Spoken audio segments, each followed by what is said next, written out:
Sabi, yung 1 million ni Shelly. 1 million. Gago! Anong 1 million ni Shelly nagpalaya sa'yo? Tarantado! Meron daw pinadala boss na 1 million noong December. Oh? Talaga? Oo. Pero hindi nila makikipagkita yung Ganon? ano yan. Asan? Asan na yung 1 million? Siya daw nagpalabas sa'yo. Paano magpapalabas? Gago! Alam mo kung magkano yung ginastos ko nung lumabas ako? 10 milyon. Anong 1 million? Tarantado! Nasa kulungan nga ako, nakapagtayo ko ng kumpanya sa Cebu eh. Sabihin 1 million ng Shelly nagpalaya sa'yo. Bobo ka pala putang ina mo eh. Ayan, magsama kayo ng Shelly mo. Magsama na kayo ni Shelly Garutay. Ulol. Sabihin mo, magdemanda siya. Di ba? Sabi, yung 1 million. Yan po yung sinanay Shelly sa Panta na nasa post ni Yulen. Naalala niyo po yung pinlay ko nung nakaraan? Doon tayo sa kay Yulen Marcos. Ito, puntahan natin para maalala ninyo. Yan po yun. Okay. Yan yun yung si Nanay Shelly sa Panta. Grabe pang bababoy ni Culaong, Bro, yun, daming naibigay na pera ni Nanay Shelly sa Panta dyan. Pero ganun po katindi ang kanyang pagmumura sa matanda. Eto yun, si Kuya Nasukir ang kausap dito sa telepono ni Nanay Shelly sa Panta. Kailan mo ibabalik ang pera? So it means hindi ko bigay sa kanya yun. Dahil alam naman niya, utang dito, utang doon ang ginawa ko. Wala naman akong savings, wala naman akong perang ganon. Opo. Dahil nagpapaaral ng nursing sa Chicago. Oo nga po eh. Ginawan ko siya ng paraan. Actually, tatlo kaming mami. Ako, si Lilita, kaming tatlo. Pero Baka binabanggit dito ni Nanay Shelly. Actually, si Nanay Shelly sa Panta ang isa din sa 5 mommies. Kaya nga nagtataka ako na iba yung 5 mommies eh. Pero si Nanay Shelly sa Panta at si Nanay Maria Wright, pasok sila nung sa 5 mommies eh. Ito nga si Nanay Shelly, alam ko ito yung umakyat pa noon sa live ni Culaong para lang patunayan na ako ay budol. Para lang patunayan na ako ay nanghihingi ng pera sa kanila. Pinakyat ni Culaong yan sa live. Sa sobrang pagmamahal nila kay Culaong, syempre, vlogger lang naman ako. Nagtatanggol lang naman ako noon kay Culaong, tapos umalis ako kay Culaong. Kaya nung inutusan sila ni Culaong na sirain ako sa SOCMED, sabihin na ako'y budol, nanghihingi sa mga mamis ng pera, tumugon sila. Kaya nagtataka talaga ako na iba yung 5 mamis eh. Iba pa yung bigay iba pa yung pinagdadala sa kanya ni Ed Gargar. Oh. Ed Gargar hindi namin kasama. May sarili siyang ipinagdadala kay FLM sa Pilipinas. So hindi ko naman tinatanong magkano na ipapadala mo. Walang ganon. Opo. Basta kaming tatlo naka-record. Pero nitong huli na, nahihiya na ako doon sa Nitong huli, nahihiya na ako doon sa dalawa. Hindi, naputo lang eh. Tingin ko, etong si Nanay Shelly sa Panta kasi, nasa Amerika to. Tapos, ang si Nanay Dakel at Nanay Melita, nasa Amerika din. So, baka yun ang kanyang pinupunto.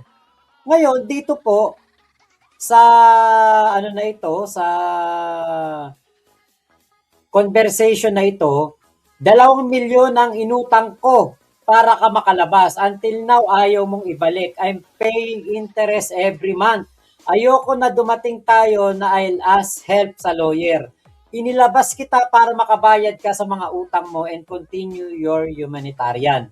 Huwag mo ko mumurahin if I ask you kailan mo ibabalik. Again, lahat yan may interest. Huwag mo na akong isama sa mga budol mo. Ako naglabas sa iyo sa kulungan.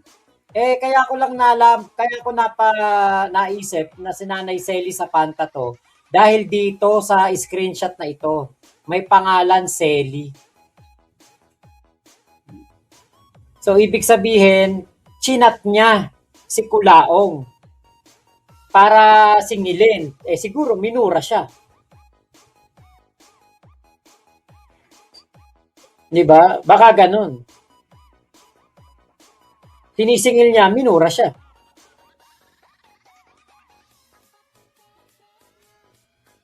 Ganyan po katindi yan, si Kulaong. Grabe ka walang hiyaan. Grabe po kasama. Ngayon, kung babalikan natin itong issue na ito kay Judge Marlina Manuel. Alam niyo po ba si Judge Marlina Manuel? Patay na yun. Ang alam ko siya yung namatay noon sa Manila RTC.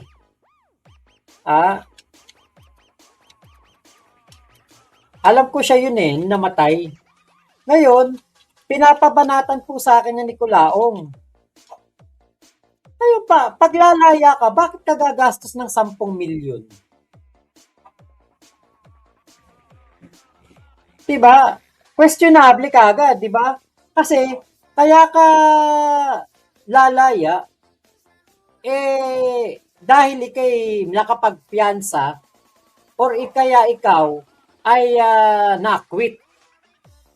Pero ito si Kulaong, ang alam natin, nakapagpiyansa siya. So parang ito na. Parang kumpirmado yung sinabi ni Kuya Alpha na merong naglilikom ng 10 milyon para sa pampiyansa ni Kulaong, para sa kanyang paglaya. Kasi ito na nga yun. Dito na papasok yung korupsyon na ginamit ni Kulaong. Sinamantala ni Kulaong ang korupsyon sa BJMP, sinamantala niya ang korupsyon sa korte. Kasi nabanggit din niya noon ay DOJ Secretary Boying Remulla na kahit sa judiciary ay meron pong korupsyon. Baka yun na nga yun. Yung meron siya mga binayaran tao para siya ay makalaya.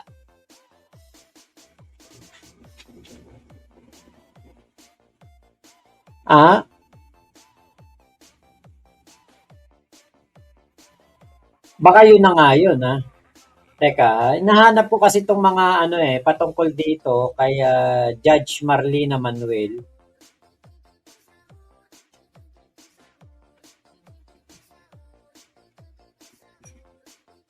Okay. Ito yung nakita ko katulad nito. Biasity of Judge Marlina M. Manuel. Meron daw po mga irregularities on FLM's motion for bail.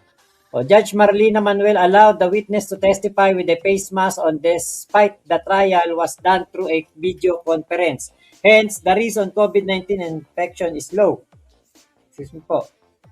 Judge Marlina Manuel allowed the witness to testify who is outside the country, a clear violation of the Constitution and the rules of court.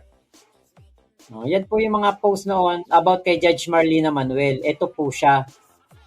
Yan po yung si Judge Marlina Manuel. Hanap pa ako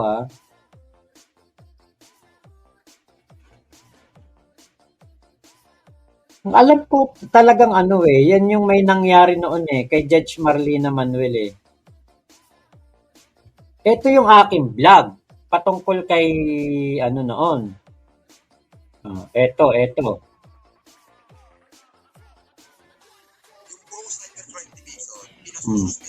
Ito yun nasa loob ng kulungan si Kulaong. Tinayan ng ombudsman. Dinimanda ni Tony Johnny ng extortion na ebidensya.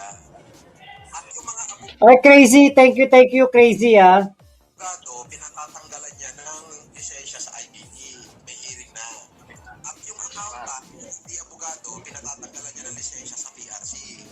Yung unang judge po si Marlena Manuel, pinasuhan ni Johnny ng 2 counts of culpable violation of Constitution, multiple counts culpable ignorance of the law, at multiple counts grave abuse of discretion sa Supreme Court at IBE. So talagang masisira na buhay ni Judge. Yung Pascal, na kaibigan ni Judge na nantarantado sa atin dahil NBI din, may kaso sa DOJ, may kaso rin sa IBE. Nakakulong ako, totoo. Pero lahat sila masisira na akin ang abogado. Yan yung aking vlog noon kay Kulaong. Oh, nandiyan pa pala yan, no? For 1 year and 6 months. Okay? Kapag ka hindi mo yun nakuha, hindi mo na ipalit, dahil wala namang, ayaw naman namin yung authorization na ito, hindi naman siya na po forfeit, pero ilalaban ko sa kaso yun. Okay? Ang Metrobank ko, dollar account ko, may natitira pa na $85,000 plus 12 million pesos. Metrobank. Ang BDO ko, merong 23 million in pesos, something plus 160,000 US dollar. Ang security bank ko, 30,000. Daming pera ni Kulaong, ah. Oh, yan po yung yan po yung pinapatanggal niya etong si Judge Marlena Manuel daw. Yan yun. So parang ngayon, naiisip na natin, eto na pala yung neto, etong okay, eto na yung ating issue nung nakaraan na sinabi po nitong si Kuya Alpha Romeo na merong naglilikom ng pera para pambayad sa kaso ni Kulaong. Pero sigurado ko hindi ito pambayad dito sa kay Judge Marlena Manuel Hindi. Meron to sigurong babayaran na iba si Kulaong. Wala na akong makitang info about Judge Marlena Manuel. Yan ang hindi ko alam kung bakit. Kasi alam nyo, iba po ang nangyari dito kay Judge Marlena Manuel Matindi po ang nangyari diyan Sa pagkakaalam ko, merong pumasok sa opisina niya, parang dati niyang tauhan, tapos may ginawang masama kay Judge Marlena Manuel na naging sanhi ng kanyang pagkawala. Tapos yung gumawa nun kay Judge Marlena Manuel, naggurgur din sa sarili. Kaya siguro wala na. Kumbaga pinan-news blackout, lahat ng info about Marlena Manuel is pinabura. Or wala na siya, or hindi na makikita. Parang pinan-news blackout. Ngayon, etong si Judge Marlena Manuel, pinapabanatan sa akin to ni Kulaong Hindi ako pwedeng magkamali na yun. Okay, hinahanap ko lang po yung video. Hindi ko makita Ayun, eto. Ayun, eto yun, no? Alkalin nyo na buhay niya. Bumagsak yung anak nun sa bar exam Pinasa nga po ni, nag-ano nga po kasi sa akin si Attorney Abraham Espejo ng yung report nga po nung sa kaso nyo. Biruin mo, iisa lang ang witness, denied ako. Ginrant niya yung 5, yung isa denied niya. Yung Consuelo de Bobo, di ba? Foul, sobrang foul. Ngayon, hindi na tayo mananahimik. Bombahan na to. Sige po. Go signal nyo lang po naman hinihintay ko Sasabihin ko na rin po sa iba. Araw-arawin nyo yan. Hindi tayo titigil hanggat nakakamta ng katarungan. As in, araw-araw. Opo. Bubulabugin nyo yan. Lahat. Opo, opo. Sige po, ayos po. Walang aran, ganun, ha? Opo, kahit po yung ano, pwedeng, ang hindi lang po yata pwede sabihin yung pangalan nung, ano, nung complainant. Pero yung pong, ano, kunwari, yung mga nangyayari sa, kumbaga parang yung pang-aagrabyado nila, pwede po. Pwede, birahin nyo na. Sige po, sige po. Birahin nyo na. Opo. Galing po kami sa bundok eh. Yung Will Macario. Wala po akong signal kagabi kaya hindi ako Yung Will nakapag-live. Macario, birahin nyo na yung Will Macario. Sige po, sige po. Birahin nyo na yung isang nasira-sira yung statement na, o tanga na, naglabas pa ng picture ko, tapos hindi naman mga ganun. Opo, sige po, sige po. Basta yung judge lang ang bakbakan. Opo. Sige po, sige po. Natakot ba to? O nabayaran to ng mga NBI? O natakot ba to ng mga NBI? Ganun, ha? Opo, sige po, sige po. Magbablog na po ako kagad. Kumbaga, araw-arawin na yan. Para We need magising justice. sila. Po. Alam mo ba yung daan, Bungaw to, yung backdoor na daan? Alam mo ba? Opo, kung yung dito sa papunta rito sa Malaysia po. Ayun, naputol na dun eh. Nagtanong pa siya diyan eh, yung kung paano tatawid ng Pilipinas to Malaysia.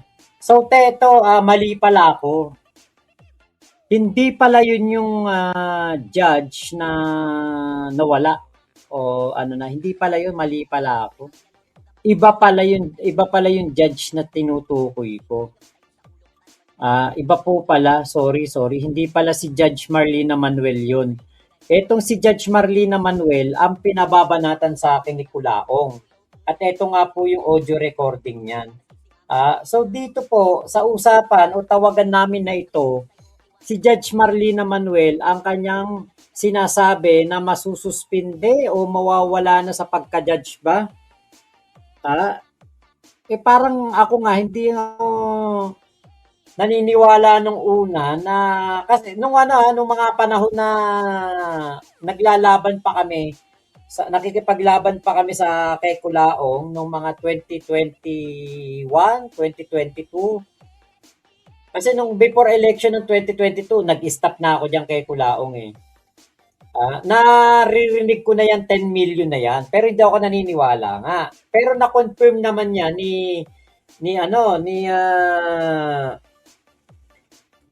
Kuya Alpha, ni Kuya Nasukir.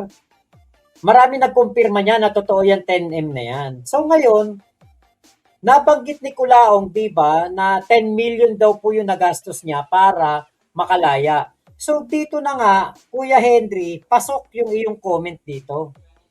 Pasok yung comment mo dyan. Totoo to, itong kinoment mo na to. Baka naging 10M kasi kasama na yung mga lagay ng mga buhaya. Kaya alam ko, 1.2M lang bail niya. Baka pinanlagay niya nga sa mga buhaya kasi nga no bail dapat. Kaso niyang human trafficking. Ayon na din sa NBI eh. So ito, yung 10M ay nilikom talaga para po pang bail ni Kulaong. Kasi yung 1.2M hindi yun sapat. Kumbaga para maproseso yung kanyang piyansa, kailangan niya maglagay. Kailangan niya mag-under the table. Yan ang magandang matalakay din. Paano nakalaya si Kulaong? Gayong no bail nga talaga yung kaso niya. Hindi kaya pinakialamanan to nung mga dati niyang bata ko nung mga dati niyang tauhan. Yung mga pinagmamalaki niya na nasa DILG. Diba? Yan ang mga dapat na, alam niya talaga malalim tong issue ni Kulaong eh. Dapat talaga may umaksyon niya dito eh. From government talaga. Dapat talaga may umaksyon na. Bakit? Ang laki po ng perwisyo na gagawa eh. Katulad niya na, yung mga 5 mommies na original noong 2021, 2020 to 2021, matatanda na yun. Talagang mga senior na. What more ngayon, di ba? Ilang taon na sila ngayon? After 5 years? After 6 years o 5 years or 6 years? Di mas lalo silang tumanda. Mas lalo silang tatanda dahil sa stress na ginawa ni Kulaong. Kaya dapat sana maagapan, ano? Alam nyo, habang ito'y hindi pinapansin ng ating gobyerno, habang ito'y pinapabayaan lamang ng gobyerno natin na nangyayari na si Kulaong ay namamayagpag, parang walang ano yun, no? Parang walang mangyayari. Talagang hihintayin lang natin kung ano yung kaso ni MG. Kaso ni Nanay Karen Whitmore kapag umuwi, o ng Five Mommies, o ng ni Nay Susan Broiler, o kaya ni Nay Selly. Yun lang na talagang hihintayin natin. Pero napakatagal pa nun. Kay MG, 2 to 3 years. 2 to 3 years po kay MG. Lalabas ang resolution na o yung verdict kung guilty or not guilty si Kulaong. Pwede pa niyang i-apela yon sa Court of Appeals. Court of Appeals, another 2 years. Kapag sinabi ng Court of Appeals na guilty si Kulaong, iaakit pa ulit ng Supreme Court yun. Supreme Court, 2 to 3 years to 5 years. Kaya talaga napakatagal po nito. Yang hoyo-hoyo na yan, matagal po talaga. Napakatagal pa po nang ihintayin natin para talagang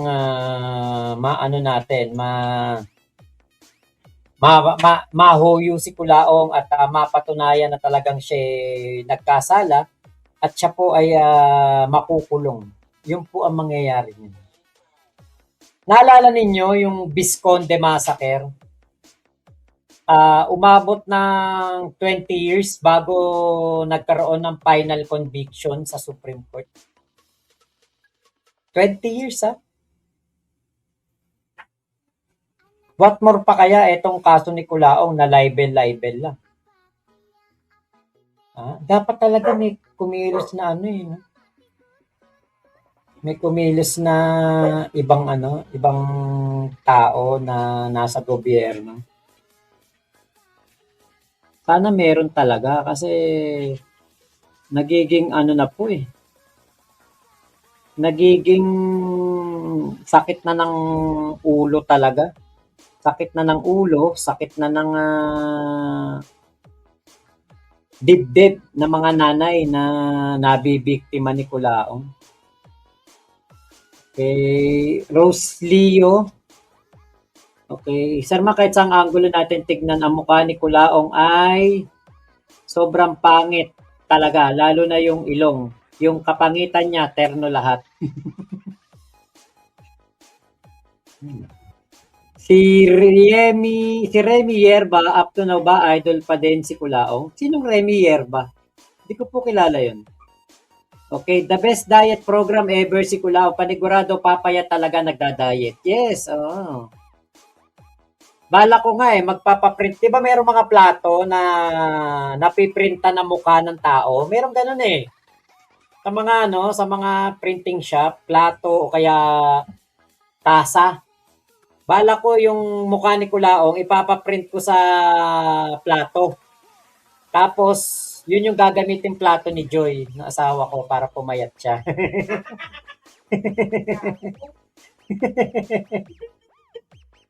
Kasi kung walking lang, nagwo-walking to si Joy. Kaya nga bumili to ng On Cloud na sapatos para mag-walking.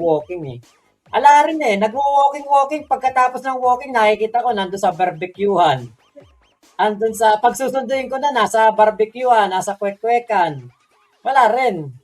Pero siguro pag si Kulaong ang nilagay ko sa plato, baka magpayatan mga tao dito sa amin Nako.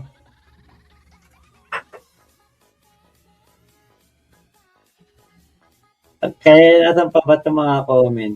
Boss Mac, pa-shoutout po pala sa asawa ko, si Gina Lynn Brizuela ng happy birthday. Salamat po. Salute. Sa'yo, Boss Mac. Wow, happy birthday Ate Ginalyn Brizuela. Kuya Joel Bituin. Hello, Sir Mac, at sa lahat ng present. Pulaong, hampas lupa time. Ayun. Cute naman ni Norman.